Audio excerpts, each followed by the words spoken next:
Eu gostaria de lembrar, nós começamos a semana passada uma série de mensagens.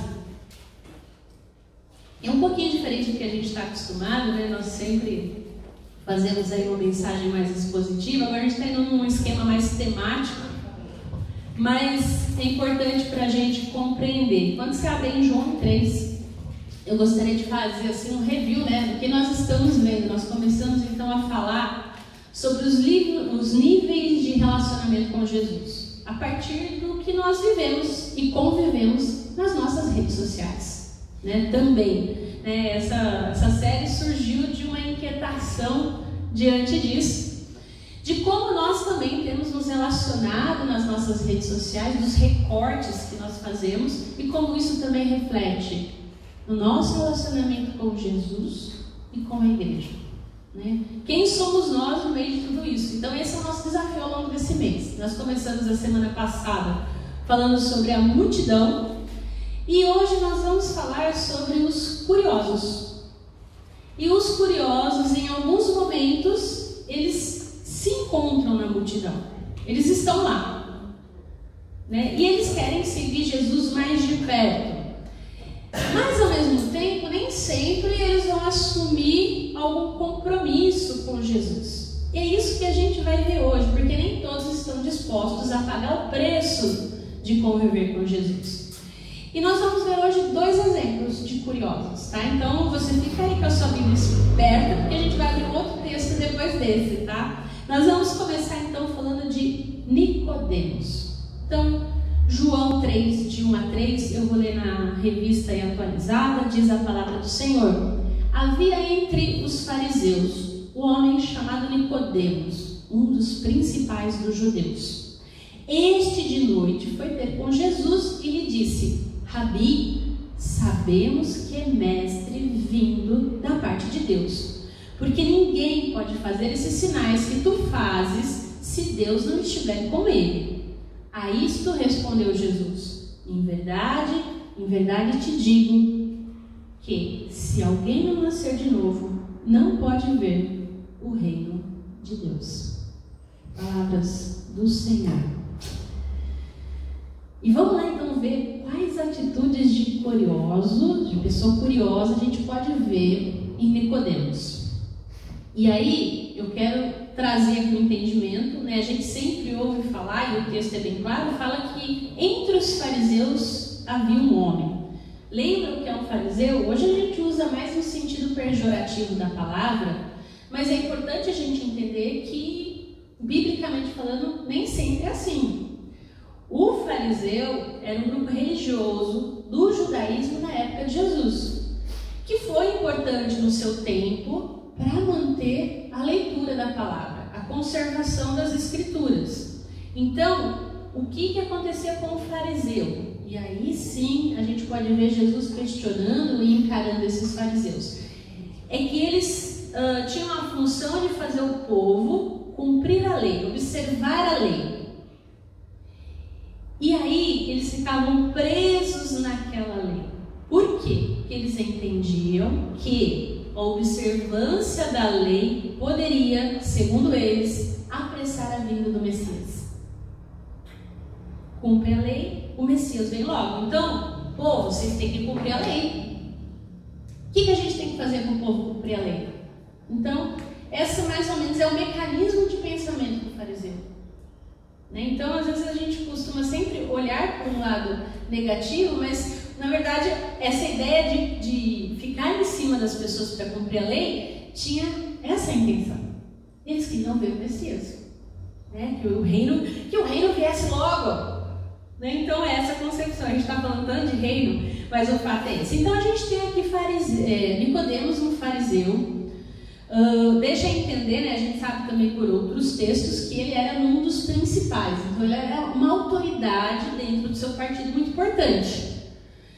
E aí, com medo do que as pessoas fossem falar dele, ele vai procurar Jesus de noite. E aí, ele sabe que Jesus estava fazendo um milagre. E aí, ele vai, assim como a multidão, atrás de Jesus por causa desses milagres. E aí lembra que pessoas que estão na multidão mas querem se aproximar de Jesus, têm medo e têm dúvidas. Nós falamos isso semana passada. E Nicodemos, sendo um líder religioso, ele já tinha medo de ser visto com Jesus, né? E ele tinha suas dúvidas com relação ao reino de Deus. Então ele vai procurar Jesus. E aí Jesus responde: ninguém pode ver o reino de Deus se não nascer de novo. Podemos ela fazer uma pergunta para Jesus, Jesus já joga essa para ele, né? Então ele fica meio desconcertado, né? A gente sabe em outros evangelhos que esse diálogo ele é desenvolvido de uma forma muito mais interessante, né? Você pode ler depois, mas o evangelho de João é um relato bem sucinto. E aí Nicodemos ele se aproximou de Jesus, e esse é o nosso foco aqui nesse momento. Além então de querer entender, de querer saber, porque ele estava vendo os milagres, ele queria o quê? Entender.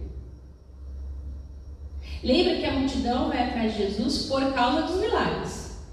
Nicodemos se caracteriza como curioso porque além dos milagres ele quer entender por que dos milagres, né? Ele quer fazer uma análise, ele quer compreender o que Jesus estava fazendo. Quem era Jesus, afinal, né? Porque ele deixa claro que se não fosse alguém da parte de Deus, não faria aqueles milagres. Então, esse que fica na cabeça de Nicodemos. E se a maioria das pessoas se encontra, né, no seu relacionamento de Jesus nesse aspecto da multidão, a gente sabe que dentro da multidão tem os curiosos. Eu quero estar aqui para ver qual é que é. Afinal, para que é tudo isso? Para pesar se vale a pena pagar o preço de realmente seguir Jesus, né? E a gente vai ver mais para frente o desenrolar aí desse seguir. O fato é que os curiosos são pessoas que estão em constante tensão sobre Jesus. Eles não se contentam mais em ver só os milagres. Mas ao mesmo tempo eles estão receosos em seguir Jesus, em dar um passo de discipulado. Estão no meio do caminho. E aí, boa parte das pessoas que a gente vê aqui, que participam das denominações, vamos pensar o seguinte, nas igrejas hoje em dia, seja aqui na IPI, na IPB, na Assembleia, na Metodista, são pessoas que estão ali, que se envolvem com várias tarefas, que querem fazer, que são até líderes, pessoas engajadas na igreja, tudo. Mas o grande problema é que, da mesma forma que nos relacionamentos com Jesus a gente se relaciona com a igreja, a tendência é que várias pessoas dentro da igreja sejam mais curiosos do que discípulos de Jesus. Eu quero ver qual é que é. Eu quero ver qual é que é desse Jesus. Eu quero ver qual é que é dessa igreja. Vamos ver para onde que esse povo está indo. E as dúvidas e essas perguntas são legítimas. Jesus não desmerece, né, Nicodemos. Ele responde a pergunta, aparentemente até de um jeito diferente, porque ele não deixa de responder. Lembra que a gente falou semana passada da multidão? Ele não deixa de acolher a multidão, de ouvir a multidão, de dar crédito para a multidão. Então, o medo, né, dos corações de alguma dessas pessoas é talvez saber se está na igreja certa. Será que eu estou na igreja certa mesmo? Será que aqui é o lugar que Deus me chamou para servir? E não tem nada de errado nisso, é uma pergunta legítima, né? E aí também vem as dúvidas. Será que o ensino aqui é correto? Né? Será que isso não é heresia? Será que isso está dando a cor de Deus? Será que não está? E aí são pessoas que vão buscando informação para legitimar a sua fé. Esses são os curiosos. E aí, assim como Jesus propôs para Nicodemos, né, nós devemos, como corpo de Cristo, ajudar essas pessoas a enxergarem o reino de Deus, que vai muito além da placa da igreja, né? E essa é a função primordial da igreja. E esse é o grande desafio, sinalizar o reino. Ontem completamos aí 164 anos do presbiterianismo no Brasil. Motivo de orgulho, a gente tem aquela coisa, somos históricos. Mas não é para isso que a gente está aqui. A gente está aqui para anunciar o reino. A gente ama a nossa forma de ler a Bíblia, de entender a Bíblia.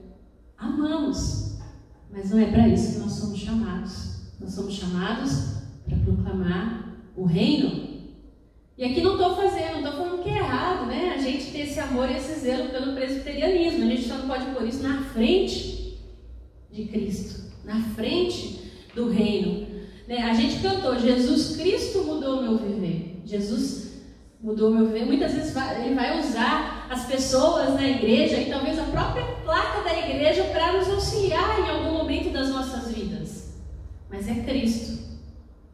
Não é a instituição, não são as pessoas. Ele me abençoa e ele faz prosperar o meu caminho no sentido de tudo que eu fizer der certo através, das pessoas, através das instituições. Sim. Mas a gente precisa sempre lembrar que ele tem que ser o primeiro. Senão eu transcorro em idolatria, porque eu acabo adorando a instituição, adorando a forma de governo e não o próprio Cristo. E tudo isso é assim, é uma linha muito tênue. É muito fácil. Você está brigando, por exemplo, nas redes sociais. Vou trazer um exemplo bem simples do que a gente vê hoje em dia.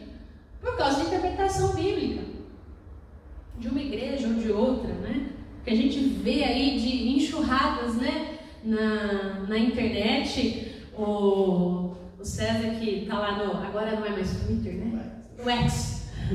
O pessoal brigando por causa, fala em línguas, não fala em línguas, dons espirituais e dons espirituais, mulher pode pregar ou não pode, a gente tem inúmeras coisas. Lá, inúmeras discussões, e o povo se pega mesmo, briga, gasta tempo com isso. E a nossa função primordial é proclamar o reino, as boas novas de salvação daquele que professar Jesus como Senhor e Salvador das suas vidas. Por isso então que os ensinamentos de Jesus e as parábolas contadas por ele tinham esse objetivo. Seguir a Jesus não significa unicamente participar de uma organização religiosa. Faz parte, a gente tem todo esse protocolo, Mas não é isso. Não é só isso. E nesse sentido, seguir a Jesus significa realmente entregar-se a Ele e tê-lo como Senhor e Salvador da sua vida. E a partir disso, sim, nós somos chamados a viver em comunidade, a estarmos juntos, a partilharmos a vida. E seguir a Jesus, então, nesse sentido, é o nascer de novo. Nascer no reino de Deus.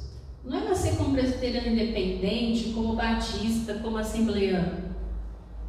É antes de tudo isso. É um encontro pessoal com Cristo, que vai me fazer desembocar no convívio em comunidade por consequência. Ninguém é cristão em casa sozinho, sem igreja, sem comunidade. Hoje em dia a gente tem, esse é o novo vibe das redes sociais, das igrejas que não tem convívio comunitário. Eu ligo o culto na minha casa, eu louvo a Deus, eu canto, o pastor prega, eu faço o pix na hora da contribuição, acabou o culto, eu sigo minha vida. Será que é isso que Cristo nos chamou a fazer? Isso é uma vida em comunidade? Porque no reino, a gente vai começando a entender, nesse já e ainda não, nesse experimentar um pouco do reino agora e um pouco para depois, é entender que eu vou ter problema, que eu vou ter dificuldade, que eu vou me chatear com o outro. Mas a Bíblia diz que o ferro afia ferro. Eu vou me tornando alguém melhor e mais parecido com Cristo neste convívio comunitário. É no convívio comunitário que eu desenvolvo o fruto do Espírito. Amor, longanimidade, domínio próprio, mansidão. Eu não consigo fazer isso sozinho em casa. Eu posso até tentar, mas vai chegar uma hora que é inviável. Então, viver em comunidade, estar no corpo de Cristo, é isso. Então, no nível de relacionamento de curioso, a gente fica nessa da dúvida, de querer saber no que a gente pode fazer para Deus. Se você olhar aí no versículo 2, Nicodemo se aproxima de Jesus de uma forma religiosa. Mestre, sabemos que ensina da parte de Deus, pois ninguém pode realizar os sinais milagrosos que está fazendo, se Deus não estiver com ele. Ou seja, Nicodemos, ele se baseia no seu conhecimento religioso. Sabemos, a partir do que ele sabe. E ele estava se aproximando de Jesus a partir da sua experiência religiosa que ele tinha no templo. E nesse sentido, Jesus não abre mão. E talvez a gente tenha, quando a gente pensa em nós, né, a gente se aproxima de Jesus também muitas vezes de uma maneira religiosa. A gente aprende a orar aqui na igreja de um jeito, na nossa igreja, você aprende a orar na outra igreja de um jeito, o tom de voz, a forma como vai ser, o método do culto vai ser conforme Isaías 6, né? O nosso culto não vai ser como? Tem os protocolos. Então Nicodemos vai a Jesus conforme o protocolo que ele conhecia, e Jesus não deixa de respondê-lo e de conversar com ele. Isso é importante a gente entender. E aí, o reino de Deus, pensando nesse sentido, ele vai, além de tudo isso que a gente está pensando, né? Então não é só a igreja, mas eu passo pela igreja. Então a igreja, ela está no reino, ela faz parte do reino, mas ela não é o reino. Olha que coisa louca, né? Os paradoxos, as loucuras de Deus para nós. Então muitas pessoas se aproximavam de Jesus a partir da sua experiência religiosa, como Nicodemos fez, como eu e você vamos fazer. Isso é inevitável, faz parte de quem nós somos. E a partir disso, as pessoas se aproximavam de Jesus e apresentavam seus questionamentos. O problema é quando a igreja ensina mais sobre as práticas religiosas do que o reino de Deus e o caminho do discipulado. E aí a gente precisa questionar. É por isso que eu falo sempre, gente, lê a Bíblia, né? Não acredite em tudo que a Gisele fala, vai lá e lê a fonte, questiona, é importante isso, porque a gente precisa entender esse reino, como é que esse rei, que é Senhor e Salvador, como ele pensa, o que ele quer de mim. Não é o que a Gisele, não é o que o conselho quer. O que ele quer de você, a sua experiência com ele. A instituição molda essa experiência? Molda. A gente entende como presbiteriano, né? Você parte para isso, o melhor sistema de governo é o presbiteriano. Mas você vai ter outras pessoas que vão achar melhor o congregacional, o episcopal. Isso molda a nossa forma de pensamento? Molda. Mas o fato é que Jesus não nos mandou salvar ninguém. O presbiterianismo não salva ninguém. Eu não salvo ninguém. Mas nem a mim mesma, que eu quisesse, eu ia conseguir. Então, aí que está a questão. A única coisa que Jesus fala pra gente é o quê? Prega a boa nova. Fala de mim. Sou eu que salvo. Né? Então, faz discípulos, né? Batizando em nome do Pai, do Filho e do Espírito Santo. E fazer discípulo não é o mesmo que ensinar as pessoas a se envolverem com a vida religiosa da igreja. E a gente vai falar mais sobre os discípulos na próxima mensagem, tá? Então, fica aí guardado para a gente ver depois. Hoje não é o foco, mas a gente vai entender um pouquinho sobre o que é ser discípulo. Não é ser membro da IPI. Então, são duas coisas bem diferentes. E a gente vai tratar disso depois. Mas voltemos aos curiosos, né? Jesus e os curiosos. E aí a gente vê então que os curiosos, eles estão escondidos na multidão, naqueles que iam e viam, atrás dos milagres de Jesus, mas eles estão cansados de estar lá. Eles não se contentam mais em estar no meio da multidão. Na verdade, eles estão pensando seriamente em seguir Jesus mais de perto, mas eles têm medo de assumir esse compromisso. Estão com dúvida ainda. E aí, eu não sei você, mas você sabia que a maior parte das pessoas que fazem parte da igreja, na verdade, são religiosos, são curiosos? Tem muita pessoa que desejaria de fato ter um compromisso maior com Cristo, mas muitas vezes não se sente capaz de seguir Jesus mais de perto, mesmo estando na igreja. E muitos dos curiosos que em alguns momentos saíram da multidão para questionar Jesus, a gente vê que era o quê? Fariseu. Gente que era estudioso, né, da lei de Deus no Antigo Testamento. E eles acreditavam que, como eles eram o povo escolhido por Deus, e apenas eles conseguiam, estando sendo esse povo, eles já estavam abençoados. E que receber a salvação final por meio de qualquer coisa que não fosse a obediência da Bíblia não fazia sentido. Então o que acontece? A gente tem dentro da igreja muita gente que é só eu cumprir a regra e está tudo certo. Pensa como fariseu, é só eu cumprir a lei. Então onde Jesus ia, essa multidão ia. Mas aí começam esses curiosos que sabem alguma coisa, querem seguir Jesus, mas estão com medo. Mas vamos cumprir o protocolo que uma hora vai dar certo.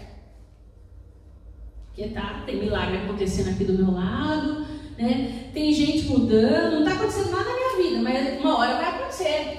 Deixa eu ficar perto aqui da bênção, aquela coisa, vamos pôr a mão aqui para uma hora a minha vida também vai acontecer alguma coisa. E aí, como Nicodemos, a gente tem um outro exemplo, que está lá em Lucas 19. E eu queria ler para você. Outro curioso. Lucas 19, do 1 ao 10, diz a palavra do Senhor. Entrando em Jericó, atravessava Jesus a cidade. Eis que um homem chamado Zaqueu, maioral dos publicanos e rico, procurava ver quem era Jesus, mas não podia, por causa da multidão, por ser ele de pequena estatura. Então, correndo adiante, subiu a um sicômoro a fim de vê-lo, porque por ali havia de passar. Quando Jesus chegou àquele lugar, olhou para cima, disse-lhe: Zaqueu, desce depressa, pois me convém ficar hoje na sua casa. Ele desceu a toda pressa e o recebeu com alegria. Todos os que viram isto murmuravam, dizendo que ele se hospedara com um homem pecador. Entre mentes, Zaqueu se levantou e disse ao Senhor: Senhor, resolvo dar aos pobres a metade dos meus bens. E se em alguma coisa tenho defraudado alguém, restituo 4 vezes mais. Então, Jesus lhe disse: hoje houve salvação nessa casa, pois que também este é filho de Abraão, porque o Filho do Homem veio salvar o perdido. Louvado seja Deus pela sua palavra. Zaqueu era curioso, e ele queria estar mais perto de Jesus, mas ele não conseguia. Né? Por quê? Não era só pelo fato dele ser baixinho, não, tá? Não era só isso. Mas a verdadeira razão da dificuldade dele chegar perto de Jesus era porque a multidão atrapalhava. A multidão atrapalhava. E aí, essa multidão, né, que atrapalha muitas vezes as pessoas chegarem até Jesus, porque essa multidão quer o quê? Ela quer vitória, ela quer bênção, ela quer milagre. Mas aqui eu já queria algo além disso.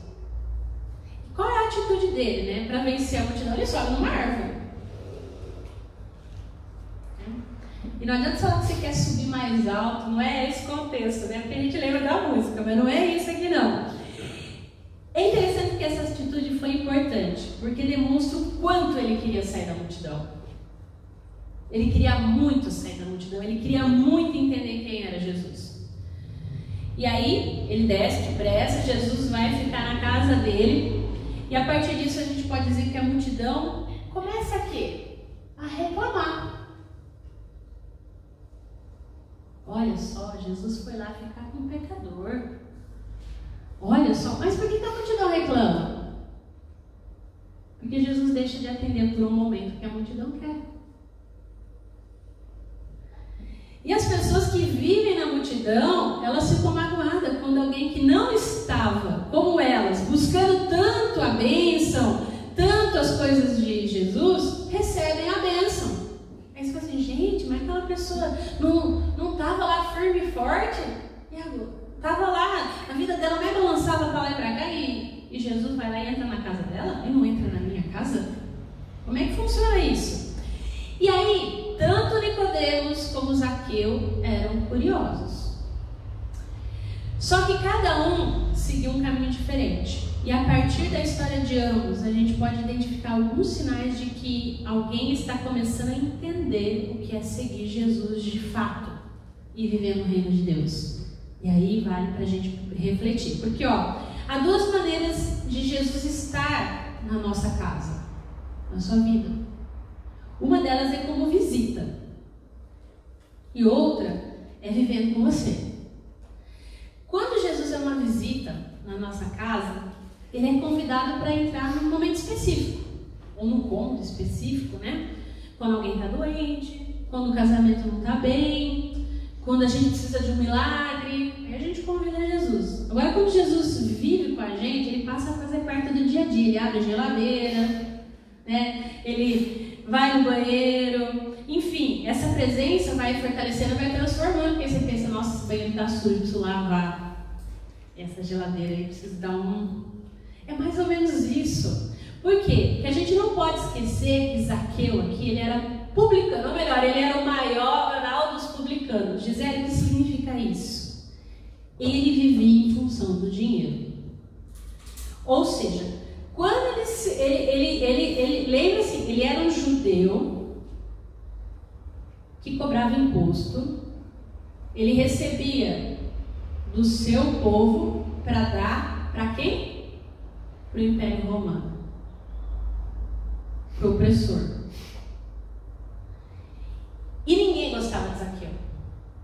Ninguém gosta de pagar imposto. Você gosta quando chega carnê de IPTU? Não vejo ninguém lá, nossa, que alegria, vou pagar imposto porque as ruas de São Carlos estão ótimas, que maravilha. Não, você xinga o prefeito, a orelha do Ayrton Garcia deve ferver nessa época do ano. Né? Fala assim, meu Deus, não, ninguém gosta de pagar imposto. Mas você imagina que se você, além de pagar o seu IPTU, não fosse revertido, a gente, né, para São Carlos, fosse tudo para outro lugar. Você ia ficar muito mais bravo ainda de pagar esse imposto, mas muito mais bravo. Não acredito que eu pague isso aqui e não tenho nenhum benefício em troca. Teoricamente a gente acredita que ainda tem o IPTU, né? O fato é esse, Zaqueu cobrava um imposto que não era revertido para o povo estava lá passando fome, passando necessidade, porque esse imposto, esse dinheiro ia para Roma, ia para o opressor, para fazer guerra, para dominar outros lugares, enfim. Então, imagina como ele era bem quisto pela comunidade. Só que não, né? Ele era odiado. Então, o fato dele estar lá e dele subir também, tem isso, porque ninguém queria nem ficar perto do Zaqueu. Esse é o cara que todo mundo queria muito longe, bem longe, se possível morto. Mas como ele não morria, estava lá, né, cobrando imposto. E aí, então, ele vivia em função do dinheiro, porque ele não só cobrava o imposto, porque naquela época como é que funcionava? O publicano, ele ia cobrar imposto, era 100, o império pedia para ele 100. O que ele fosse cobrar do povo era por conta e risco dele. Desde que ele entregasse o 100 para o Império Romano, ele podia cobrar 150 de você, 200, quanto ele quisesse. E a Bíblia deixa claro que muitos cobradores de impostos cobravam sempre a mais. E eles eram ricos. Eles amavam o dinheiro, a ponto de explorar o seu próprio povo para dar dinheiro para outros e pegar a fatia deles. Então, quando a gente vê ele aqui falando que ele iria restituir 4 vezes mais aquilo que ele havia roubado, ele está analisando o seu arrependimento. E aí tem uma coisa interessante aqui. Ele está mostrando seu arrependimento a partir de uma lei romana. Ele já estava vivendo na lógica do mercado e não na lógica judia.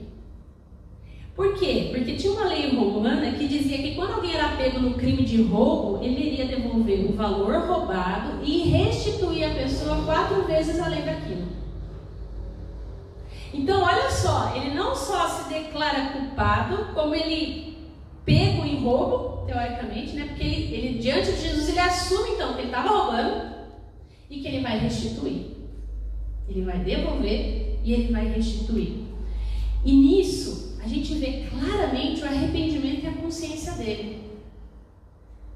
Ele estava vendo no meio da multidão os milagres, ele estava curioso. Mas quando Jesus convida ele, quando ele olha para Jesus, né? E tenho certeza que aquele olhar desconcertante do mestre para ele ali, vê totalmente transparente diante de Jesus, não tem como ele falar o que ele não faz, quem ele não é, e ele confessa. Então, ele havia roubado muito dos outros judeus na cobrança de impostos, não era pouco. Ele tinha enriquecido de maneira injusta, ele sabia disso. Quando ele decide entregar metade dos seus bens aos pobres, devolver o que ele tinha extorquido, ele estava mostrando arrependimento e disposto a corrigir o seu caminho errado. E depois que Zaqueu disse que o dinheiro não era mais o dono do seu coração, porque é isso que ele faz, ele declara que a partir daquele momento Jesus seria o seu dono. O que Jesus fala para ele? Hoje houve salvação nessa casa. É como se Jesus dissesse que o primeiro sinal de alguém que foi realmente salvo é o compromisso total com o reino. O reino de Deus tem a ver com o estabelecimento da justiça de Deus. Por isso Jesus ensinou: busque primeiro o reino de Deus e a sua justiça, e o mais será acrescentado. Então, como a gente viu, existe muito curioso na igreja. Tem gente curiosa, geralmente são pessoas que não faltam no culto, que estão envolvidos, que têm até um certo grau de compromisso com a igreja. Isso acontece até pela forma religiosa de se relacionar com Deus. Toda forma de religiosidade humana, ela é baseada na ideia de retribuição. Eu faço, Deus me devolve. E alguns pensamentos comuns no nosso dia a dia refletem isso. Quem nunca ouviu? Que se faz é que se paga. Tão certo como as leis naturais, quem peca é punido. A fazendo as coisas erradas, Deus está vendo. Por isso que depois não é abençoado, por isso que não prospera. A gente escuta muito isso por aí. E só que nesse relacionamento com Deus, a gente vai ver, né, que seguir Jesus envolve uma forma de se relacionar com Ele que não é baseada na recompensa. Zaqueu não esperava recompensa aqui.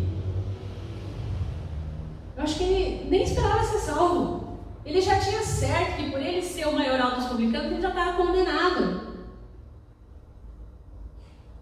Ele não fazia mais parte. Agora, quando Jesus, há salvação nessa casa, isso é maravilhoso, porque tem muitas teologias que dizem que Deus só abençoa quem faz tudo certo. E aqui não estou fazendo, então eu posso pecar à vontade. Não, não é isso, né? Não é porque a graça é graça que você pode pecar à vontade. Não é isso. Mas o fato é que quando a gente sai da multidão, a gente está nesse processo de se reconhecer e reconhecer os nossos pecados e se arrepender. Então, como a gente viu, para as pessoas saírem da multidão, elas precisam ser retiradas da multidão. Zaqueu sai da multidão. Ele sai de perto da multidão e aí nesse sair e conhecer quem é Jesus, ele se prostra. Ele se arrepende. E ele muda o seu caminho. E ao mudar o seu caminho, entregar a sua vida, ele entrega o seu coração, a sua casa, a sua carteira, ele entrega tudo para Jesus. E Nicodemos teve a mesma oportunidade. Ele questionou a Jesus. Ele tentou entender o conceito de reino que Jesus estava explicando, mas ele prefere a sua religiosidade. Porque ela faz muito mais sentido na lógica humana do que eu confiar em um Deus que dá de graça, sem esperar nada em troca. Nicodemos, ele permanece preso àquele esquema de pensar, né? Moisés nos deu a lei e o seu cumprimento perfeito nos aproxima do reinado de Deus.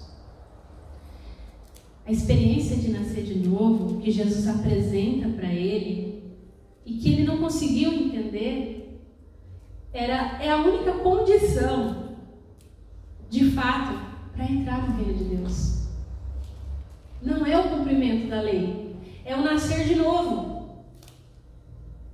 É o deixar Jesus entrar e mudar toda a concepção da minha vida.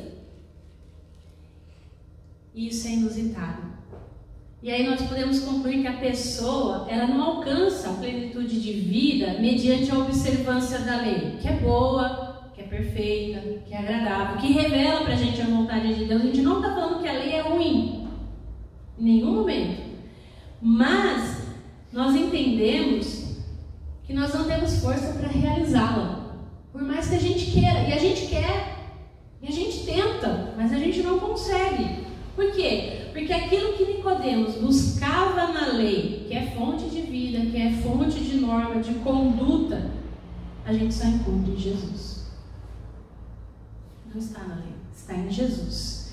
E Ele, ao ser levantado na cruz, ao tomar sobre si os nossos pecados, se entregando à morte, cumpriu a lei. Cumpriu toda a observância da lei. Ele é o amor que cumpre a lei, o perfeito amor. E a força para amar é concedida pelo Espírito Santo, que nos conduz a Ele. O novo nascimento nos introduz a essa esfera divina e nos livra do juízo que pesa sobre nós. Porque pesa um juízo sobre nós. O nascer do Espírito é deixar-se guiar pelos passos de Jesus, do amor, que não nega a lei, mas que não está preso a ela e que a supera em todas as coisas. E embora a multidão sempre caminhe, então à margem do reino de Deus, o papel nosso como igreja é sinalizar o reino, é falar desse reino, é propagar esse reino, não é ser o reino. Então, quando as pessoas saem da multidão para seguirem Jesus, elas estão sendo apresentadas ao reino. E a igreja, nós devemos nos relacionar com os curiosos, como Jesus, apresentando para elas, para esses curiosos, o desafio da cruz, o desafio de nascer de novo, de ser reconciliado com Deus a partir de Jesus. Seguir a Jesus envolve negar-se a si mesmo, deixar de buscar Deus apenas para resolver problema e tomar a nossa cruz dia após dia, ou seja, viver um compromisso com Ele. E aqui é o grande desafio que eu queria deixar para você, com essa frase de Eugênio Peterson. Jesus não diz apenas seja você, Ele diz, você precisa nascer de novo. Que a gente possa nascer de novo, como Zaqueu, como tantas outras pessoas que o Evangelho nos apresente. A nossa religiosidade não nos salva, só Cristo faz isso. Amém? Vamos orar?